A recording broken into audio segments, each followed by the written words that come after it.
Today I have the opportunity and the privilege to not only introduce but to interview evangelist and Pastor Tony Hoang. Thanks for joining me today, Pastor. Yeah, glad to be here. To be honest, the last time I heard your testimony, it really captivated me, and I knew that if you came back and you did a revival for us, that I had to seize the opportunity to be able to sit down and talk with you.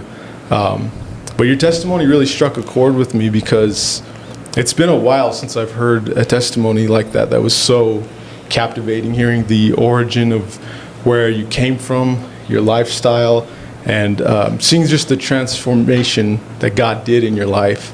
And I want to do my best through our conversation to take all of our listeners through that exact story and possibly even capture some details that you may have, glanced over, maybe some stuff that hasn't been said in prior interviews, or maybe even stuff that hasn't been shared in as deep of a depth over the pulpit.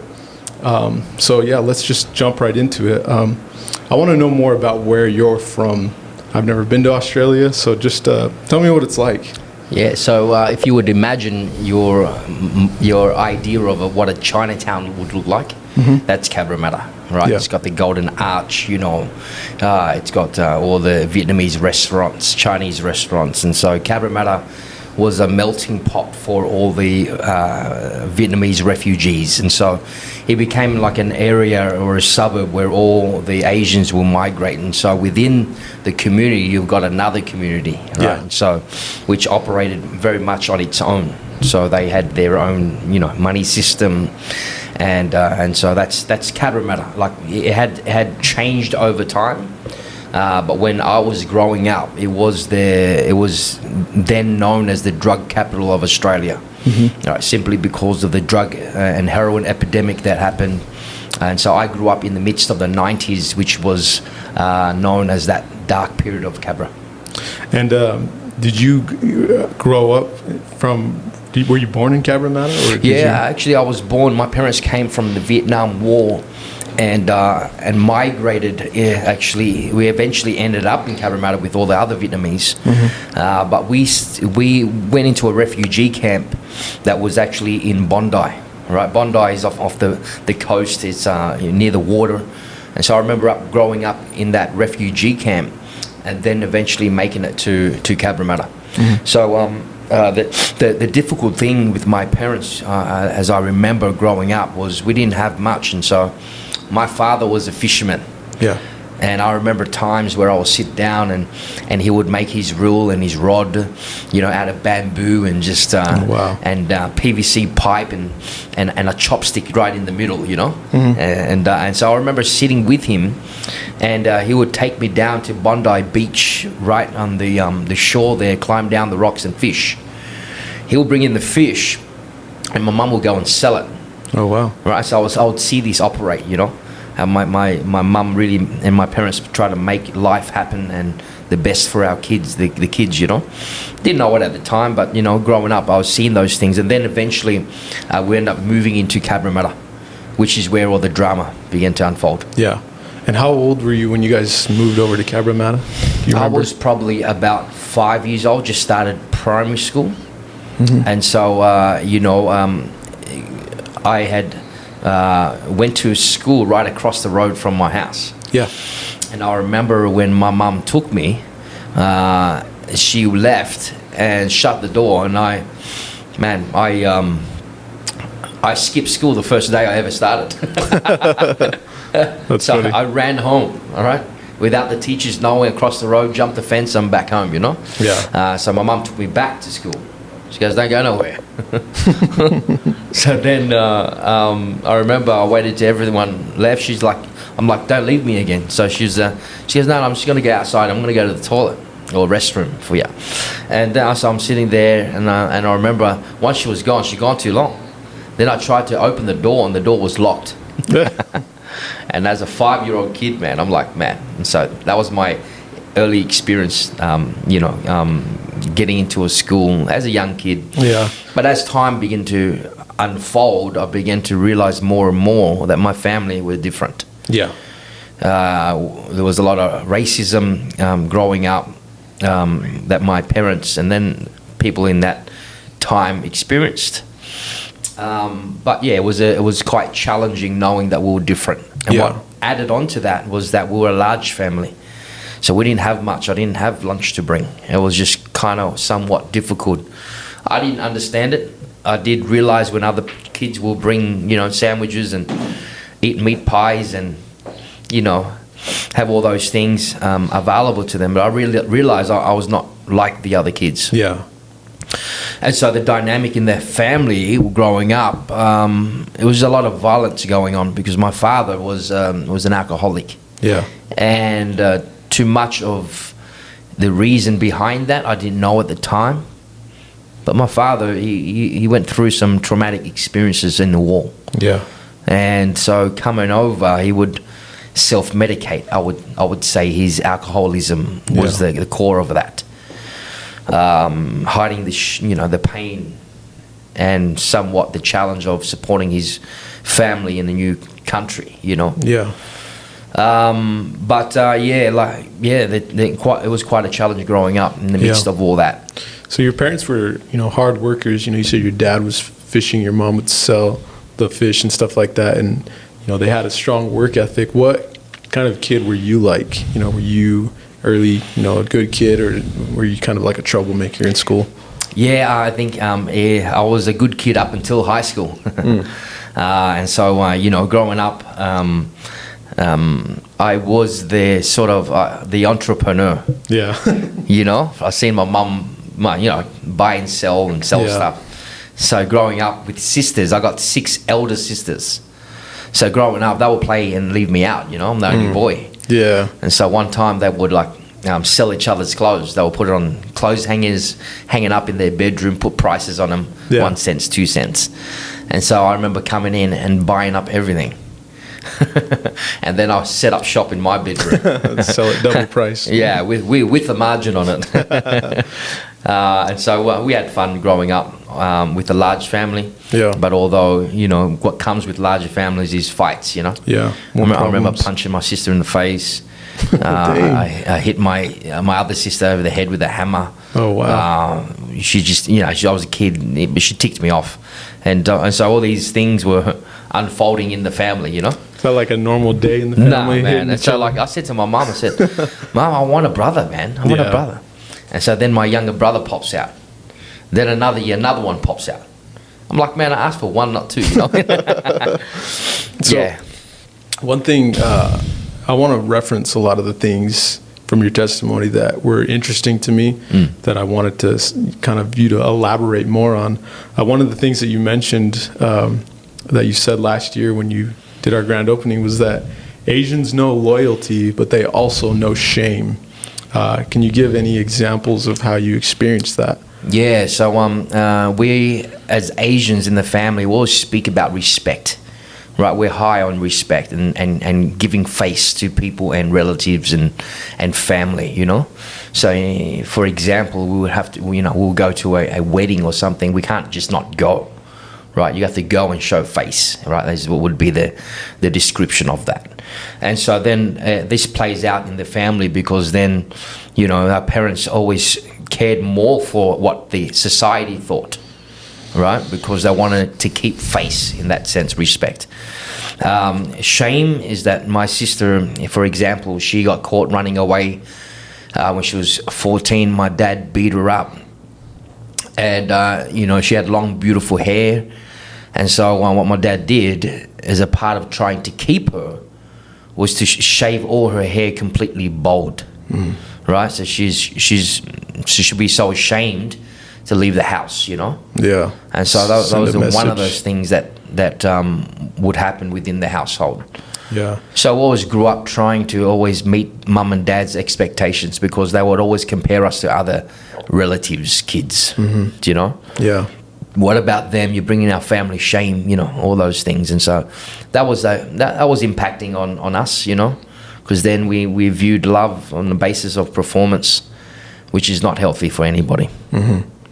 And so I know that you were exposed to gangs at a very young age.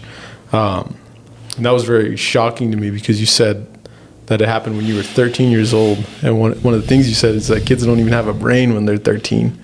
And can you kind of take me to the first exposure that you had to this type of culture and lifestyle? Yeah.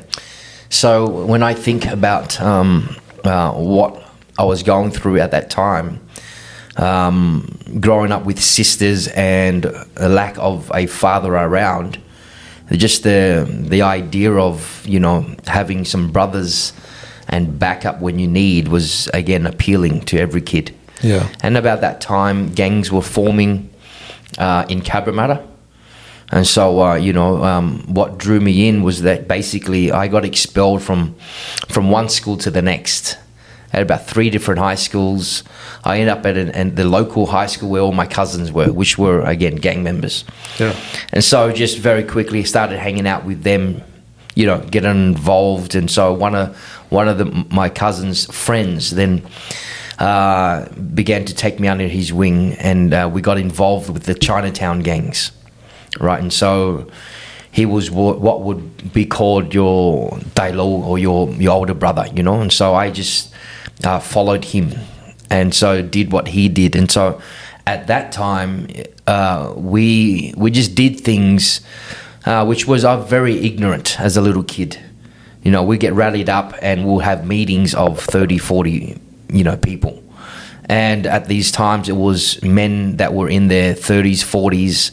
You know, here I'm 13-year-old foot soldier, you know, sitting around that. And so, you know, I remember just getting into a car, and they'll pick us up from high school after school.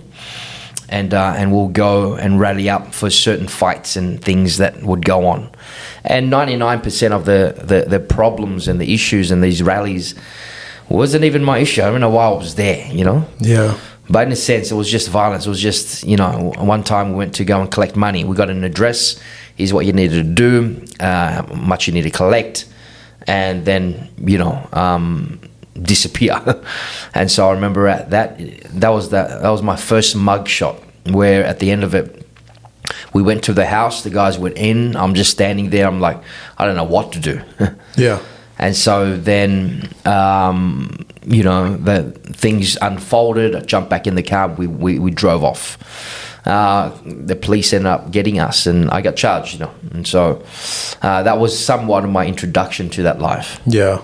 So would you say that, you know, that lifestyle and that culture, did it intimidate you at first, or did it more so appeal to you? No, yeah. So how I saw it was, this is my family. This was like, you know, this is, yes, it's, you know, it's not, I know deep down this is not right in that sense. Yeah. But hey, I'm not thinking about consequence. I'm thinking about belonging. I'm thinking about honor and loyalty. Yeah. You know?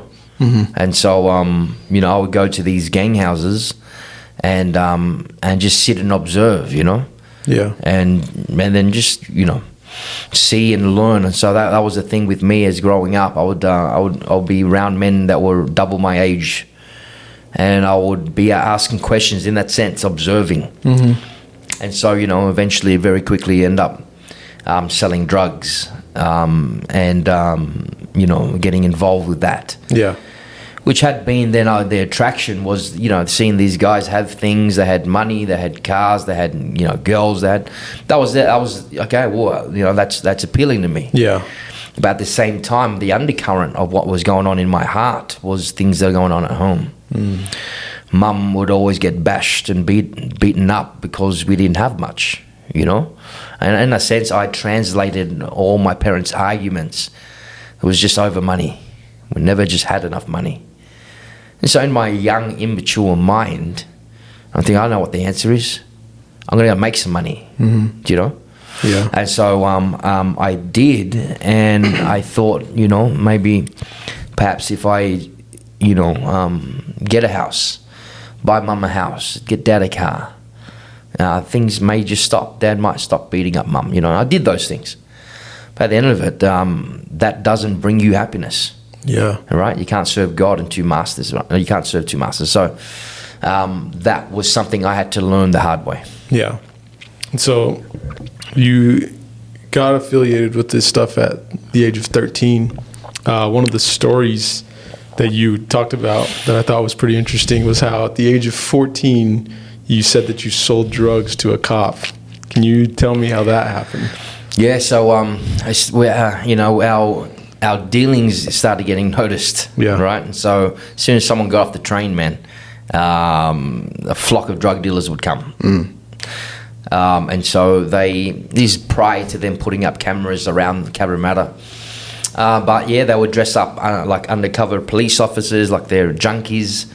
And I remember at the station, there it is. I would have my usual customers, right? You have your regulars. Yeah. That would come to you. They would, walk across all the other dealers and come straight to you because they know your stuff is good, right? Yeah. So you had those guys, but then you had these random guys, right? So you're trying to develop your pool of customers, Yeah. So one guy comes up to me. He wants a good amount. So I'm like, okay, no worries. So then we go up to the ramp where no one sees, right? And this is where we did most of the stuff. And at that time, people were getting ripped off. So it became a more normal process for them to ask, can I see it? Right? Yeah. Where your regulars would trust you and they'll exchange money and you give them the drugs, they're gone. Yeah. But then these newbies would ask, in case they get ripped off, which is what a lot of guys were doing. Yeah. So then, in a sense, I pulled him up to the ramp, opened up. As soon as he saw it, he grabbed me. Dang. Right, pulled me up against the fence. What was going through your mind when that happened? Man, Do you I'm remember? thinking, man, I'm in public now, right? Oh, At the yikes. train station, the shops are on the other end. I'm thinking, man, I hope my mum doesn't pull up. Right? I hope my relatives don't see me, my face up against this wall. Yeah. With the police officers handcuffing me, Yeah. So that was my first, I guess, charge, which landed me in jail. And but yeah, that was when I look back, I was just a young little kid, getting mixed up with the wrong people, doing the wrong things. So some of those times where you got in trouble with the law and you got locked up and things like that, did you ever have a desire to just stop, or was it just you couldn't wait to get out? Yeah, I knew deep down I was a Catholic growing up, so I believed in God, right? But I had no real understanding of His love, Yeah. and what that meant. It was just religion, man. Just go to church, give your money, you're fine, right? Yeah. And so there is a part of me that knows to do better, to do right. But for the most of it, I just went with the flow, man. And when you go with the flow, man, everything goes downhill, Yeah. So you were drug dealing and things like that, and you said you made money, lots of it. What was the most that you ever made selling, if you can recall?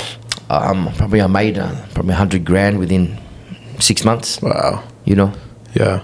And that's at 16 years old. That's crazy. And that's without taking care of a group of people. So I had 2 drug houses. I had one I was living in, and another one that one of my runners were operating out of. Yeah. How would these operate and work, just for people who have never understood these type of backgrounds? So So what I would do as a minor, I was 15, 16 years old. Let me show you mugshots. There is that at that time you couldn't rent a house out. You were too young. So I got my older mates to rent a house, sign the lease, and I'm taking it. Oh, dang. Right? And so at 16, I had 21-year-olds dealing drugs for me. Wow. Right? Dang. Running around doing stuff. And so, and that was all based on, relationships and friendships and family. And so my sisters were older than me, and they were dating other drug dealers or, gang members, really. Yeah. And I got them to run around dealing drugs for me. Wow. And so, we made money. So for those houses, people would come. They would come and pick up and get their drugs, exchange it. We would meet them down the road, up the road, And so one of the houses we had was right next to a train station. And back in those days, they had phone boxes. Yeah. So one of the police tapped that phone box. Right. So I had my my sister's boyfriend. It was what we call a roid muncher, right? He's steroid muncher, you know, injector. And so he would be like, you know, twice my size, man. He was, I think, a Macedonian. And so he would be one of my runners. And so he would go dealing drugs for me. And he was operating out of that house, right, which was actually his mum's house.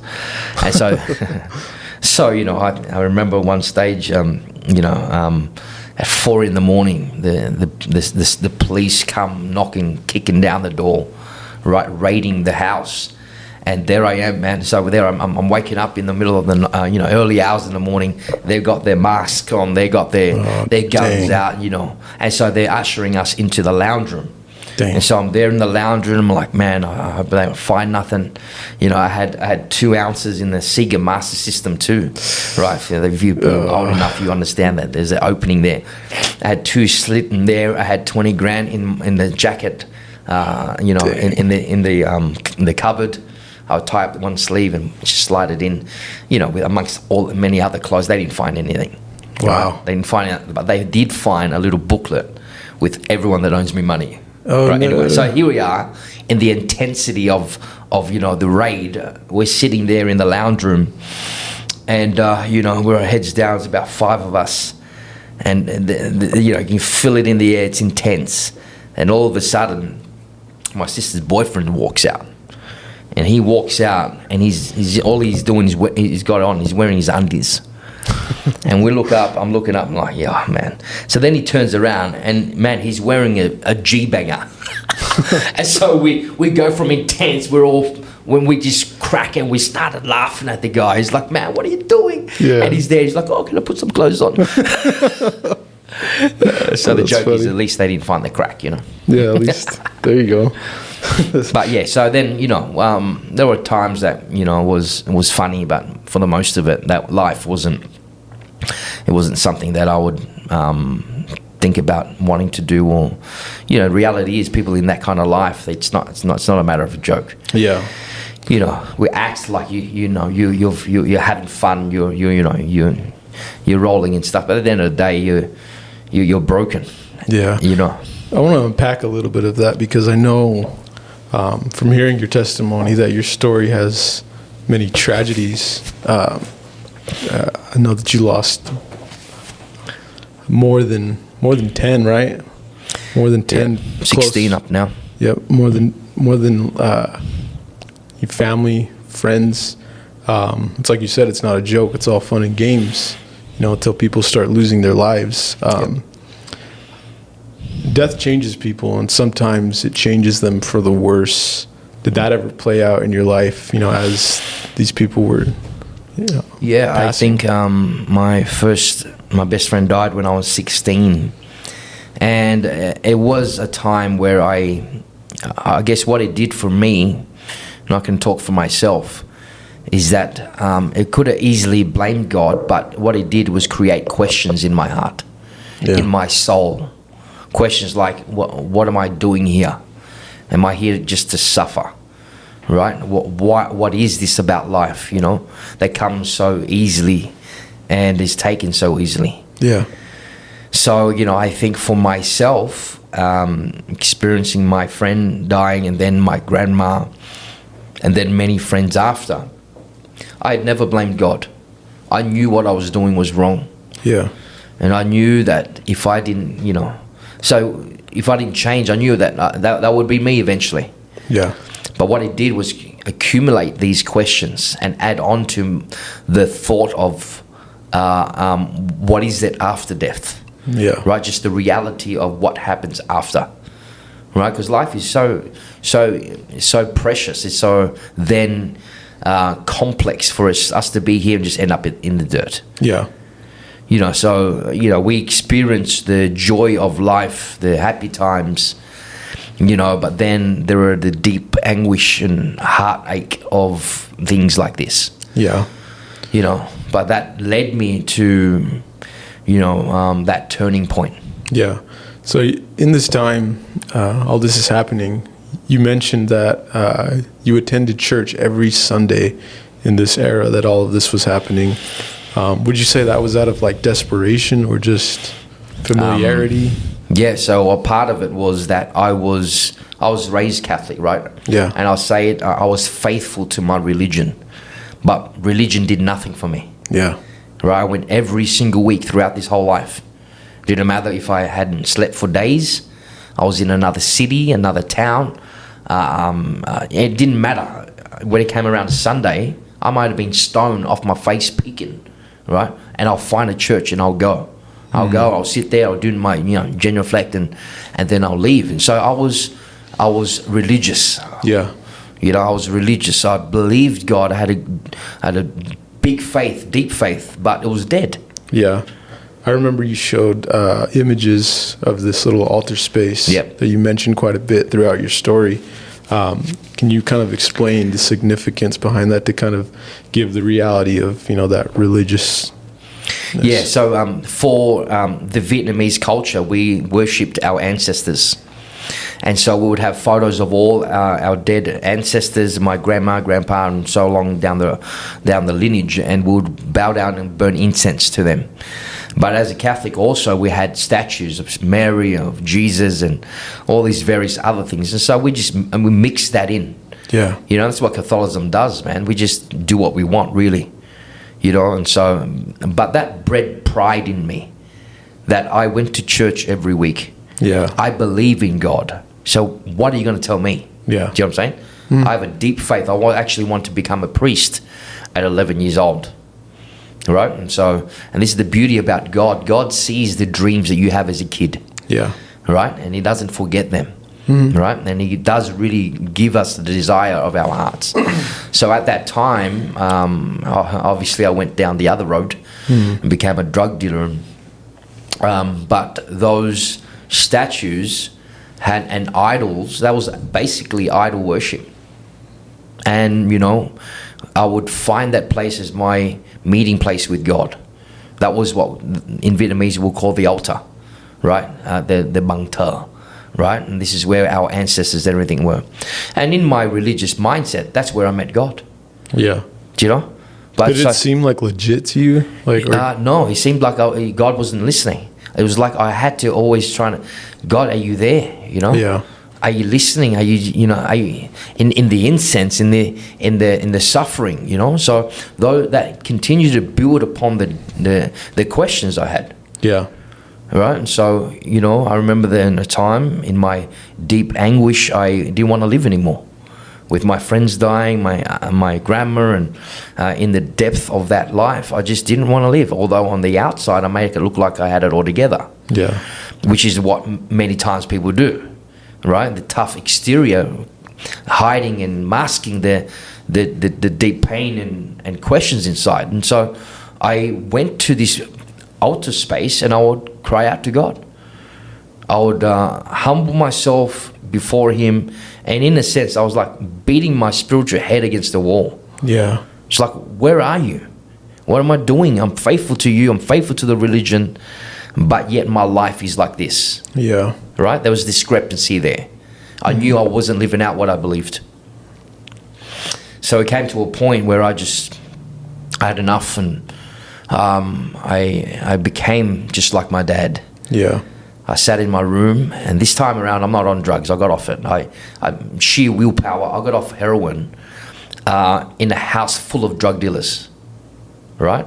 My aim and my motivation was to get off it so I can help my sisters. Right?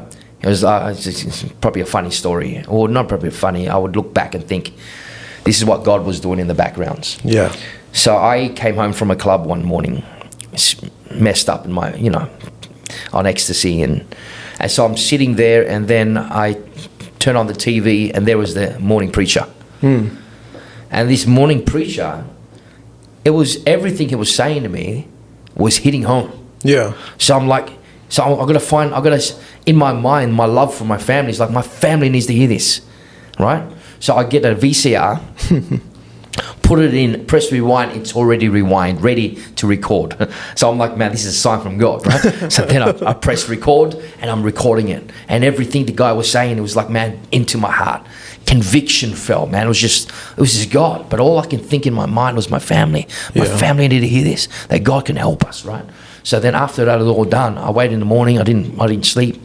And so I called a meeting with everyone that worked for me and all my sisters. Made them watch Right? it. I was like, oh, we're gonna meet up at this house, and I've got someone to show you. Nice. Right? Yeah. And so then we all meet up, and they're all wondering what's going on. So I sit down, and then you can imagine, right? We're in the lounge room, and all my sisters, all my drug runners, and so I put on this video and I play it, and it's this guy preaching, and as soon as they do, they all looking at each other. They're like, Tony's lost it. And so then they just started calling me crazy. Yeah. And I thought to myself, that broke my heart. So I thought, no, this is for you. God can change our family, right? God can change what's going on. And so then they just brushed me off. And so I goes, no, I'm going to do this. So I ended up getting off drugs, Well, getting off heroin but my purpose, my aim, my motivation wasn't the right one. yeah. What year would you say this was when you started This to was get probably off when I was about drugs? 17. About 17. Okay. About that time. And so from age 13, the very first exposure introduction, how long and how many years would you say that you spent in this lifestyle? 13. From 13 probably all the way to about 19, 21 turning 22 is when I gave my life to Jesus, right? So I didn't work out the math there. Yeah. Right. I'm not good at math either. Well, somebody else. Yeah, so someone else can work Someone it in the out. comments can do it. But that was at that time, you know. So then I got off drugs. I eventually I reached my goal, Yeah. right, to get off drugs so I can help my sisters. That was the aim. Yeah. So I got off it, and then I got everyone else off it, Wow. right? But then after I completed my goal, it was like, what now? I did things in my own strength. So I had no other purpose, no other vision. So what happened? I went back to dealing drugs, Wow. right? Yeah. And so then eventually what ended up happening, and then everyone ended up getting back on it, and people started dying. And so I was lost. I had no vision. And this is what the Bible says, right? Without vision, people perish. And although you can operate and do things in your own strength, it's not sustainable. It won't last. Yeah. So then there I am, back on it, in and out. Then again of this kind of life, in and out of this mindset. I want to stop, but I've got no purpose. Yeah. And so then I came to a point where I just didn't want to live anymore. Then I got the photos of all my dead friends and my grandma, and then I started to drink. I became just like my father. Yeah. Trying to self-medicate from all the pain. And I remember sitting there, I began to drink, weeping. And it was the first time that my mum actually saw me. She walked in on me. I thought I locked the door. She came in and she saw me there with all my dead friends and just weeping, just drinking. Everything else was a blur from that day. In terms of what my mum thought. Yeah. But I was broken, man. And so I just then got some heroin. And I just didn't want to live. And so I packed as much as I could in a syringe. And, I'm not on it. I got no tolerance for it. And so I just injected myself and tried to commit suicide at 21. Wow. And do you remember what year that was? Man, years, dates, I don't remember. I was probably about 21. 21. Yeah. And so after all of that, I know that you had an encounter with the Potter's house. Yeah. And it's a very pivotal part of the story. And I thought it was very interesting because in your brokenness, in that, desperation, lost, you're crying out to God saying, God, give me a sign. And you said that you received a flyer. And you can go ahead and tell the rest. Yeah. That it happened in 2004 for anybody that hasn't heard it. Yeah, so after, my incident in the room, I then just really had enough of life. I could have died, but I didn't. Then I went to the church, in the Catholic church, where I was raised up at, cried out to God. I said, God, please give me a sign, weeping, broken. So the next day I'm walking through Cabra, and so there it is, man. There was an impact team up from Melbourne, all right, place called Thomastown. And so they were rapping on the streets, and they're singing, they're preaching, and I'm like, what's this? And so I'm walking up, and as I'm walking up, man, Din, who is pastor now, he gave me a flyer. And the flyer had read, if you're looking for a sign from God, here it is. Right? And that was just God, divine Amen. appointment. Yeah. And so that was there. It hit me like a ton of bricks that God was screaming through in my mind, I am here. I hear you. I see you. I'm going to help you. Wow. Right? And so it was a moment that actually I felt as if I became that little boy again, as a kid, that my Father in heaven came and said, son, it's going to be okay. Yeah. I felt a peace that come over me. And so then Din asked me to pray. And he led me to Christ right there on the street, man. And listen, I started weeping in the middle of the street. Mm-hmm. And, there's a scripture, God says that those who have been forgiven much, love much. And out of the depths of my pain and what God had forgiven me from, had come, then had birthed a gratitude that, I tell you, man, it was like joy flooded my heart. Wow. And these were tears. They weren't tears of sorrow, but of joy. It turned into joy, Mm-hmm. And I realized, God, you can forgive someone like me. And if you had died for me, then now I'm going to live for you. Mm-hmm. Mm. How important would you say, like, the simple, message on a flyer, things like that? A lot of people will glance over, oh, it's just a flyer, it's just another outreach. How important would you say, in your perspective, that type of ministry and that thing is? Yeah, it's all supernatural, Mm-hmm. And what God does, it goes beyond our human limitations, Yeah. And so, I'm all for, we need to have good flyers and actually understand how to market and everything else. Mm-hmm. At the end of the day, it's God. Yes, sir. That flyer was made on publisher. Yeah, that's so crazy. But just the simple words that you're looking for a sign from God, you never know. So you can. There are stories of people getting saved through flyers that have been blowing down the street. Yeah, that landed on their shoe, and so flyers that they've kept at their house, and through cleaning up, they find that, and they get saved. And God speaks to them. Mm-hmm. So. There are we can sometimes downplay the importance of it, but hey, each flyer matters. Yeah. And although we want to engage into, conversation with people, you never know where a flyer goes, Amen. And so, as we're kind of wrapping up, I want to also, highlight the main things that God delivered you from, and talk a little bit about the deliverance process. Would you say it was more, instantaneous, or did it take time to really iron those things out? Yeah, it took some time, And so I was a drug addict, addicted to a lot of things, and so, God dealt with them one thing at a time. And so, although it may seem overwhelming, God breaks it all down, right? So, the church was gracious. My pastor was gracious, just to deal with things one at a time. And so, that took months, man. And was I perfect? No. But the fact that over time it became shorter and shorter increments, where it came to a point I began to track myself, and realized, although that I fell, God was making me a new man. Mm-hmm. And I got better. Eventually, it fell off the radar. I had been dependent on pills to stay straight, but I realized I don't need these things. What I need is God. I need to be dependent on God. And so I stopped taking them, and God began to help me.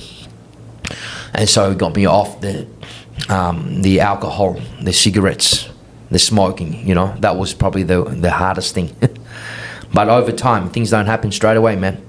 But it needs to be a decision and determination that don't stop until you get over it, right? And this is why changing your life will be the hardest thing you ever do, but the most satisfying, right? Because then you can plant your flag on top of that mountain and say, hey, I've overcome. Yes, sir. So I've got one more final question. We are a little pressed on time. I want to give you some time to pray before you preach tonight.